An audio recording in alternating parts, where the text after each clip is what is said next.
Sounds like everybody can hear me, yeah? All right.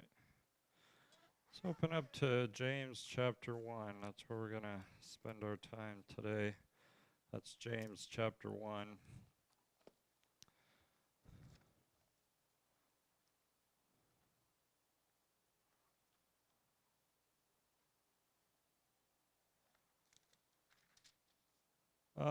Here in James chapter 1, I've mentioned before that this opening chapter seems to really be an outline of the book because he touches on various topics that are addressed in more detail later in his letter. And what we also know about this book is that this letter is written to Christians who are scattered about in the known world at this time, possibly as a result of the persecution of Stephen that we read about in Acts. But among the topics that are addressed in this opening chapter is the one we see there in verses 2 through 4, and that's the issue of trials. Now, we've obviously looked at those verses before, but what are trials? Just by way. Okay, testings of our faith. Any other ideas? Okay, difficulties. Okay, so yes, but they're difficulties, things that do test our faith. That's a big part of the trials that James addresses, and there in verses 2 through 4, he really deals with that, about how we can consider it all joy because of what trials do for our faith. But as he moves on through the chapter, he leaves trials for a minute, at least a specific topic.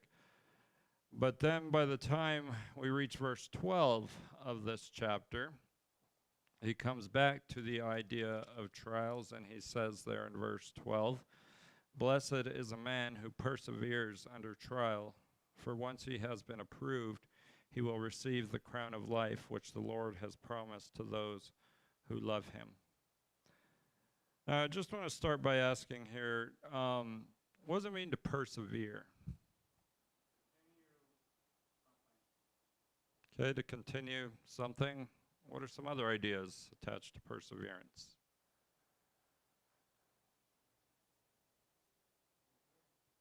Endurance. Okay. Okay, keeping going when it's not easy. So that's a really good way to describe the perseverance, is to stand your ground.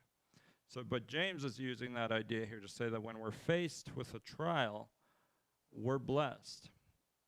Now, something that we should understand about the word blessed in the scriptures, it's a word that carries with it the idea that you have God's approval on your life. This is the same word that Jesus uses in Matthew chapter 5 with the Beatitudes list that we read about there at the beginning of the Sermon on the Mount. But here James is using it to say that a man has a person, a man or a woman, has God's approval on their life when they make it through the trial. But he doesn't stop there. He says, and for once he has been approved, he will receive the crown of life. The idea of being approved is that you've passed the test that those trials present, as Timmy put it, to our faith. And the result of that is that we receive this crown of life that God has promised to those who love him. Now, with that in mind, something else we should understand here is that context indicates that James has a particular trial in mind. He's zeroing in on a specific trial, and it's the trial of temptation. Now, with that in mind, this word trial, it comes from the same word translated as temptation in other places in Scripture, but James gets even more specific with it. A trial where we're faced with a temptation to give in to whatever sin. So what he says here in verse 12 refers to the fact that when a person remains faithful to God, when tempted with sin, that person has God's approval or blessing on their life because they've passed the test of faith that comes when we are faced with the temptation to sin. And the result is that we receive this crown of life. Of course, this isn't a physical crown, but it's a spiritual crown consisting of life with God, we might say. That's a lot of information. Questions or comments on verse 12? Okay. So going on into verse 13, James continues the thought where he says, "Let no one say when he is tempted, I am being tempted by God. For God cannot be tempted by evil, and he himself does not tempt anyone." Now what's the instruction here? With someone who's tempted, what are they not to do? Blame God. That's it. I'm faced with a temptation. James says, don't think that it's God that this temptation is coming from. Why, according to this verse? Why shouldn't we blame God? He doesn't tempt anyone. Guy, go ahead.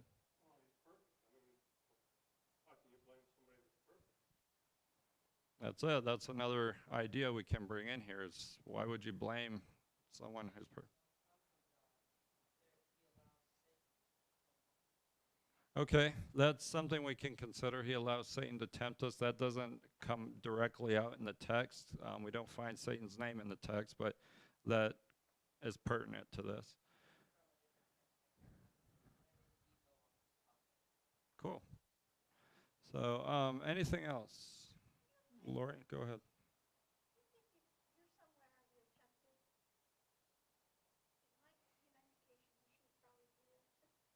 Sometimes that's the case. If you're in a situation that's not so good, that might indicate you shouldn't be in there. So these are all things James is dealing with. God is incapable of being tempted, of tempting people, but the text also says he cannot be tempted by evil. God cannot be tempted. Therefore, he does not tempt people against him. But what we should also keep in mind is that this does not mean that God won't bring us into situations where our faith might be tested. James has already established the fact you're going to face trials. God is going to bring you into situations where your faith will be tested. But what he's not going to do is lure you into situations where you might sin against him. Questions, comments?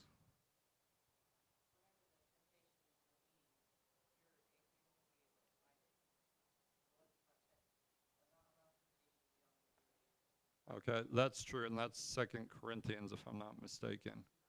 Yeah. So there's other scriptures we can bring into it, but here James is simply making the point. God is not tempted by evil, and therefore he will not tempt you. So it's this point about God not tempting us that James goes on to explain in more detail in verses 14 through 18, where James really gives two reasons as to why it is true that temptation is not brought on by God. The first reason he gives in verses 14 and 15 is because temptation is brought on by our own desires. And secondly, the second reason he'll give as to why temptation is not brought on by God in verses 16 through 18 is because of God only gives good gifts. So these are the 2 points we're going to be exploring today, but again with the main point being that temptation is not brought on by God. So we'll begin our study today and just read through verses 14 through 18, and then we'll look at the points. So again, James chapter 1, beginning in verse 14. But each one is tempted when he is carried away and enticed by his own lust. Then when lust is conceived, it gives birth to sin. And when sin is accomplished, it brings forth death. Do not be deceived, my beloved brethren. Every good thing given and every perfect gift is from above, coming down from the Father of lights, with whom there is no variation or shifting shadow. In the exercise of his will, he brought us forth by the word of truth, so that we would be a kind of first fruits among his creatures. So again, temptation is not brought on by God. Why is that true, James? Well, reason number 1, because temptation is brought on by our own desires. That point is introduced in verse 14. He says when a person is tempted, that person is carried away and enticed by his own lust. Now, what does the word lust mean? Let's start with that.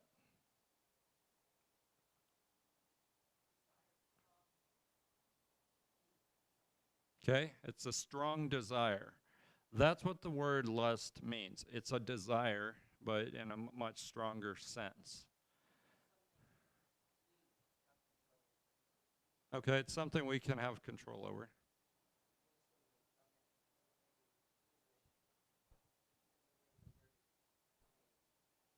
Okay, so yeah, so we can have control over our desires, but according to verse 14, what do our desires, what are they capable of doing?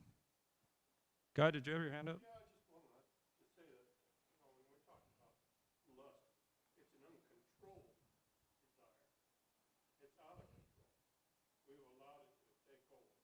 Okay. Okay. Okay, so evil desire. Okay, so yeah, go ahead.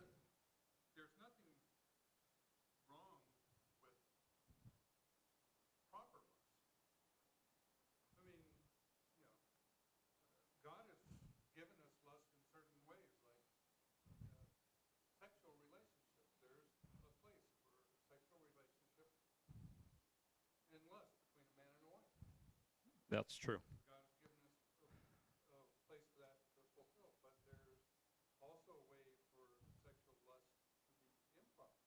Okay.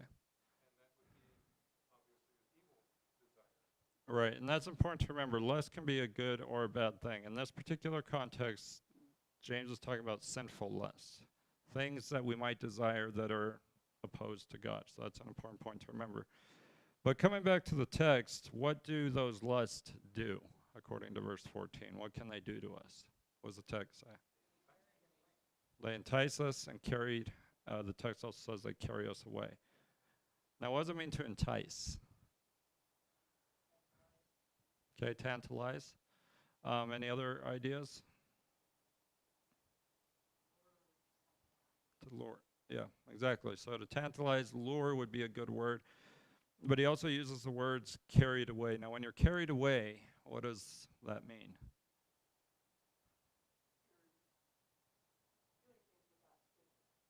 Okay, doing things without thinking, that might be a part of it, but what else could carried away mean? It could mean you're not in control, but more simply even than that, it's the idea that you're dragged off. Now, this example is just coming into my mind. I have a stubborn little girl. You've seen that, and she gets it from me, so don't blame her. She gets it from her papa. But there are times when she's in situations that she's not supposed to be doing something, she won't listen to get away from that. I have to carry her off, drag her away from that.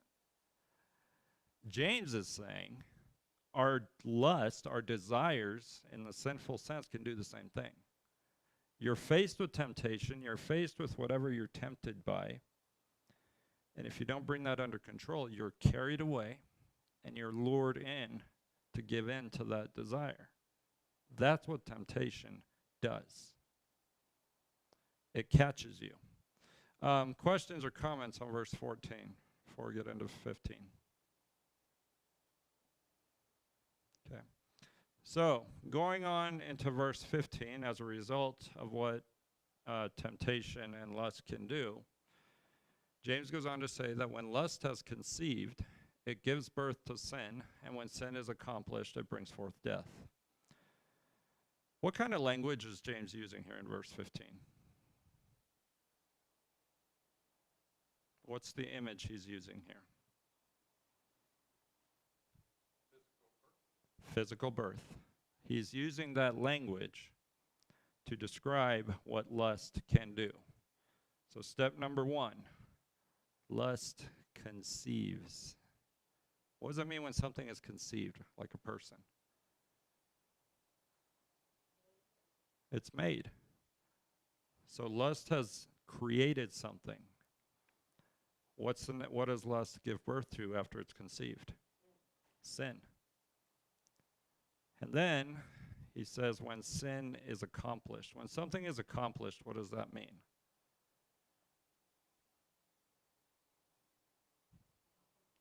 It's done. It's been completed. So he's giving steps here.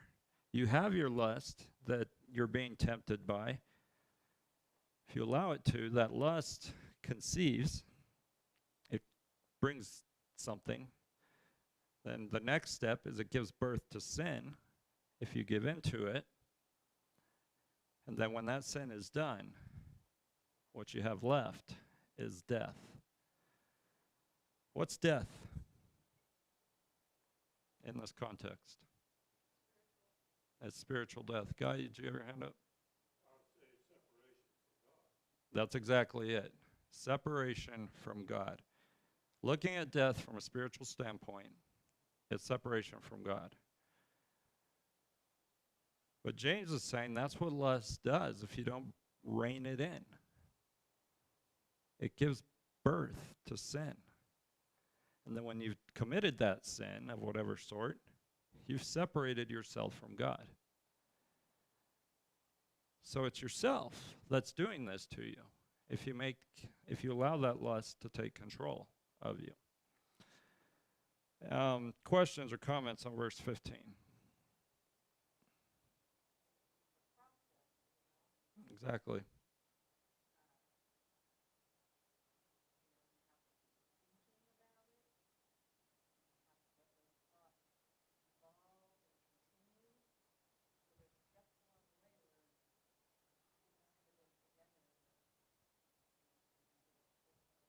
Exactly. This is something that can be prevented. So that's how lust works in the face of temptation.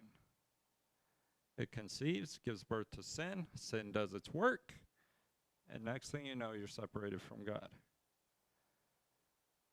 So those are good points. Anything else on verse 15? Okay. So when we put verses 14 and 15 together, the point we should see about temptation not being brought on by God is because temptation is brought on by our own desires.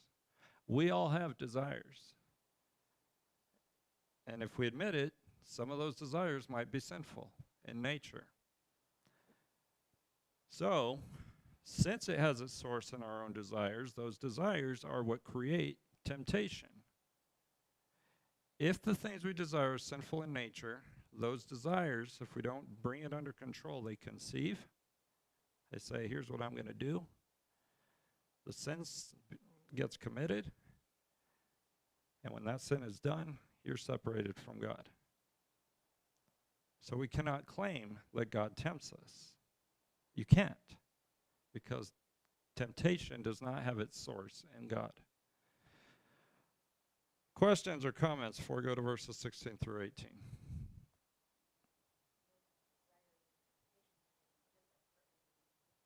Exactly. Those desires will be different for every person. And that's part of the reason James doesn't specify a specific sin.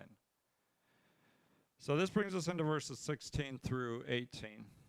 The second reason temptation is not brought on by God, because God only gives good gifts. This point is introduced with James saying, do not be deceived, my beloved brethren. Now, what does it mean to be deceived?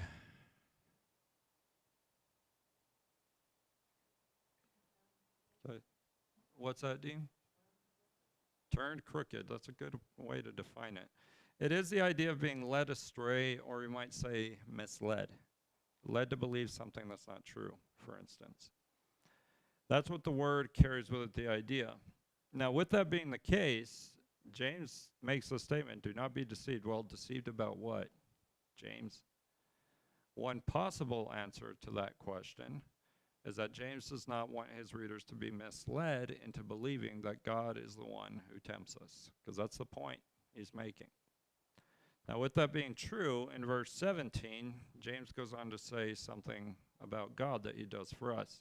Every good thing given and every perfect gift is from above, coming down from the Father of lights, with whom there is no variation or shifting shadow. Now, according to this verse, what does God do for us as opposed to tempting us? He blesses us. That's a good, simple way to put it. He says all good things are from above. Temptation is a bad thing. God is not going to give it to you. Now again, he might put you in situations where your faith is tested, but he's not going to lure you into sin. Why? Why does God give us these good things? What does James say about him? Okay, because he loves us, but what does the text say? What is true about God at the end of that verse? Okay? Why does God allow us to? No, why does he give good gifts according to verse 17? Is what I'm trying to ask. In the real world here, you got two choices. Now you got a choice of the temptation, or you got a choice so that you can see the good. Okay? And that's what he's trying to say. This is what I've got. This is what this has. And so you have a choice to either take that or take this. Okay? That's true. But in the text of verse 17, what does he say? I mean, he identifies God as the Father of lights. We'll talk about that. But what does he say at the very end of the verse? What is true about God? God is unchanging. That's the point he's building toward here in verse 17. God gives good things. He gives perfect gifts. And this word perfect, it's a word that means complete. So they're gifts that complete us in our relationship with him. They're gifts that bring benefit to our relationship with him. But James refers to God as the Father of lights. You have to touch on that if you're going to deal with this verse. Now, this seems to be a title for God that refers to the fact that he is the creator of all different kinds of lights, sun, moon, stars, etc. But James is using this title for God to show that God only brings good things. The sun, the moon, the stars, they're great things. God is the Father of those good things. God is not the father of temptation, because that's not part of God's nature. But James reassures his readers of this by saying there's no variation or shifting shadow in God. He doesn't change. God's not going to be one day a father of lights and the next day the father of temptation. That's not who God is. So James' readers can count on the fact that God only gives good things and perfect gifts. Gifts that will benefit us, gifts that accomplish something beneficial for the person in that relationship. Questions or comments? Okay. So with verse 17 being true, James goes on to say that God, in the exercise of his will, he brought us forth by the word of truth so that we would be a kind of first fruits among his creatures. Now in this verse, what do you hear James saying about what God has also done?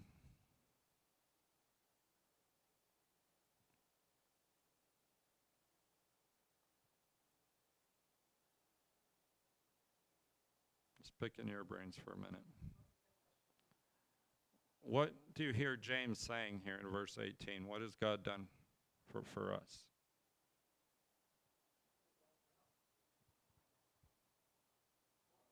To bring us forth. Now, what does that mean to bring us forth? He chose to create us. So that's the part of the imagery that James is using here. Now, in the present context of temptation, what James says here functions to remind his readers that one reason God brings good things, as opposed to temptation, is because of what he's already done for us. He's brought us forth. He's created us. According to verse 18, how did God create us? Through what? It says he brought us forth by what? The word of truth. What is that? What is this word of truth business? Okay? Jesus, I am the way, the truth, and the life. It's a way of referring to God's word.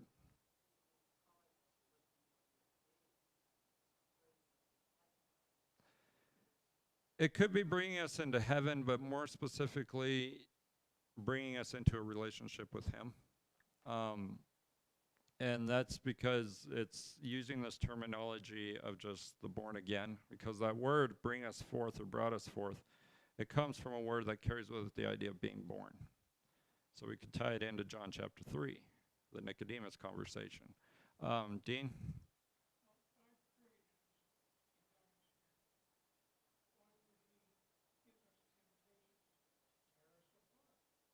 That's would be a question.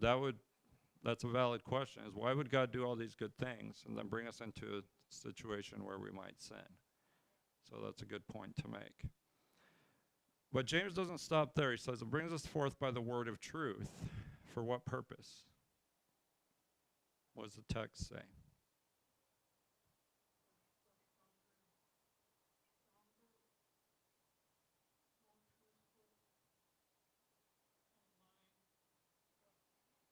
Okay, that's a good point, but what does the text say? What is those last part of the verse? First fruits. Yeah, it uses that imagery. The first fruits in the Old Testament, people would bring their best to God, the first and best. But James is employing that term to say that God has brought us into this relationship with him so that we might be the best of his creation. God created the world good. He created man good. We sinned, we know what happened, but when we came into that relationship with Christ, we started over. And this happened through God's word of truth. But God does that so that we might be the best of the best among his creation. So, as these things fall into the context of temptation, what James says refers to the fact that one reason God does not bring temptation is because by his will and through his word, God has created us to be the best of his creation. So God cannot be the source of creation because since he has made us to be the best of his creation by his will through his word, as Dean put it, he's not going to tear us apart with temptation. Questions or comments? Okay. So putting verses 16 through 18 together, the point we should see from these verses about God not bringing temptation, the reason is because he only brings good gifts. James has shown that God cannot be the source of temptation because he only does things that benefit us. Temptation does not benefit you. Therefore, God is not the source of it. So, and this is evidenced in the fact that by his will and through his word, God has created us to be the best of his creation. And so instead of bringing temptation, God will only do things that benefit us. Now again, he might bring us into situations where our faith is tested, but he will never ask you to sin. Ever. So when we consider everything that James has said in verses 12 through 18, the point we should be left with is the one stated in verse 13. Let no one say when he is tempted, I am being tempted by God. For God cannot be tempted by evil, and he himself does not tempt anyone. This is true because it's our own desires that create temptation, and it's true because God only gives good gifts. So what we should learn from these verses is that temptation is something that we have to overcome. We will be tempted. But when we pass that test that comes with temptation, James says we are blessed. You've been approved by God. And one way to overcome temptation is by reminding ourselves if we do give in to temptation, we're separating ourselves from God. Another way we can overcome temptation is by remembering the benefits that come with being in a relationship with God. And go ahead, Timmy. You look like you had something to say.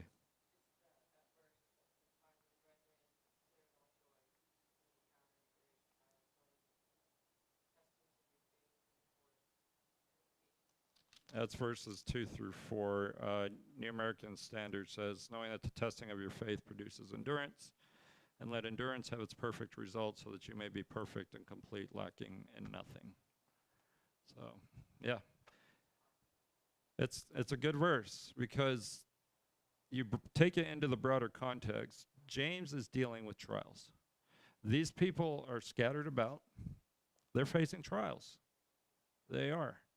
James opens with verses 2 through 4 for a reason. These people are scattered. They're facing trials. And if we were to put all of James together, this would be the point. You're facing trials. Here's how to overcome them. Okay, you brought me here. I'm going to just give a blurb. Guy has handed me the torch for the spiritual retreat. And from the text that I got, it seems we're all on board for it. Don't worry, I'm bringing this back into James. I'm not going off on a tangent.